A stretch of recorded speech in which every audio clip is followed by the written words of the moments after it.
The next topic is staff turnover and hiring of staff. And this topic is very much, it's for all countries we're working in. It's kind of like so many people, almost all small business owners, they always want to keep their staff. And they want to always hire only good staff. And they do all kinds of interview to make sure they get the right staff. And they're always on top of it, want to get the staff perfectly working before they aim for expansion. And it is big problem. Number one, they'll never get the right staff. Staff doesn't stick with them in most cases. And I'm not so much going to talk to you today about how to improve the staff sticking with you, even though that can be done to a degree. I want to actually more point out the fact that there will be staff turnover. And that this is extremely relevant to, let's just say, India. In the last 15 years in India, staff turnover became a big hassle. That's just because India didn't know staff turnover before. Yet where I come from in Europe and in the United States of America, staff turnover was around ever since I grew up. I had 20 or 30 jobs. Wow. Most of them because I wanted to move on. Some of them because I just simply didn't like them. And some of them because I got fired because the bosses didn't think I was good enough or fit in the organization for one reason or another. So, I've been on both fences basically. On one hand, I was switching jobs like other people change shirts. And on the other hand, I was in charge of very large operations with very large companies. I think the largest was like, having literally close to 1,000 people under my command. And I had my own business with 20, 30, 50, etc., 70, 100 employees. One way or the other way, as I said, I'm on both sides. On one hand, I wanted to have good staff and stay with me. And on the other hand, I was myself job hopping. So, let me tell you this. Staff wants to grow just like you want to grow. In most cases, they need to go outside to grow, which should give you a small hint. One of the ways to keep good staff with you is that your business grows. What do you think why people want to go to IBM or to Tata or to Reliance or to Coca-Cola? Why? I tell you why. Because there is business opportunity to grow. They could possibly move from a receptionist to a God only knows what, a chief administrator, from a salesperson to a sales executive, and even do a CEO and do a God only knows what. They can't do that with a small company. A dentist who stays, more or less the same size, and a receptionist is there, and that's all the jobs you can have for the rest of their life because there will be no other job. See, the increase in normal yearly salary is not enough to satisfy people. And if it is enough to satisfy a person, I don't think that person is a good person.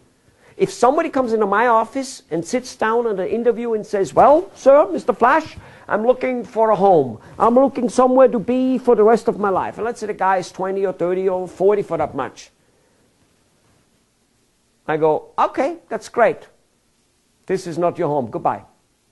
Because A, the guy's lying through his teeth, which is most likely, or he's a complete loser. Why the hell at 20, 30, or 40 for that much would he be looking for a home? Unbelievable. Okay?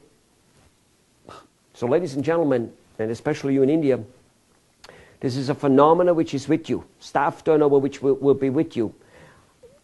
Number one, the way to increase the staff staying with you a little bit more is, as I just said, have a growing organization.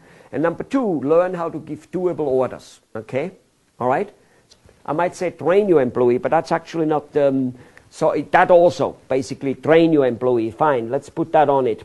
See, large companies invest a huge amount in training their employees.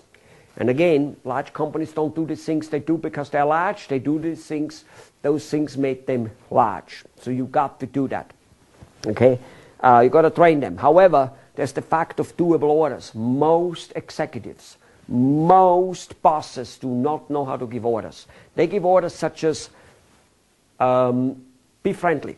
They give orders such as let's get the sales up. They give orders such as build a good machine. They don't give specific orders. It's like when your mom told you clean the room, or your wife tells you, or your spouse tells you to clean the room. Well, clean to your mom is something different than to you in many cases. All right? Being friendly. You know, you tell me to be friendly.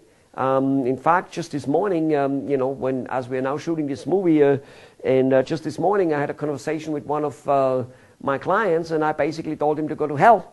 And, you know, I don't think he thinks I'm friendly, and yet I think I'm an extremely friendly person just because I told the guy to go to hell. You see my point? All right. Now, people do not give, this is definitely not a topic of how to give doable orders today. This is in itself a whole training sessions with no doubt. So you've got to train people. You've got to learn how to give doable orders. You've got to say, hey, so we want more sales. This is what you need to do. You need to get this type of people's list. Like, let's just say it's the people who manufacture this type of plastic, and I want you to get the list from these people in this type of area, like in this country, in this state, from wherever. Go and figure it out, or go to this and this mailing house and somehow get the list. And get the phone number, the address, the email, get this and that. You got to give exact orders. Good. Then once you have it, what you do is you write them a letter. Here's the type of letter you write, or here's the exact letter I want you to write. And then I want you to write another letter or another email or another phone call 3 days later, 4 days later, blah, blah, blah. What is the exact sequence? And you give the quantity, and you give all those exact doable orders. Now you get something done. Now, if you don't know how to do it, then you need to take the responsibility to learn how to do it, or you need to take the responsibility to hire a person who knows how to do that. Otherwise, you're dead. Okay, trust me. So, and probably the most important part is that your company is growing, which, however, if you do give doable orders and train your employees, your company probably will be growing. Not 100% if you don't do some other things. But nevertheless, you have a good chance. So that your company is growing, because that's the only way good people will want to stay with you. It's almost the most important thing. Good people will want to stay with you only if there is great opportunity, if they can become leaders and can be proud of, okay? Normal increases in salary, which is like the normal yearly type of increase for the same type of position, doesn't excite good people. Only losers will want to stick in that damn position. All right. Now, however, that said, really what I want to point out in this particular session is that the staff turnover, even with those things, will still be with you, no matter what. And that the most important thing is that you set up a system, a hiring and firing, and yes, a training type of training system, so that the staff turnover doesn't bother you. Now, does that mean it doesn't cost some money? Of course it does. Let's make an example here. Let's assume a sewage system. Let's take a sewage system.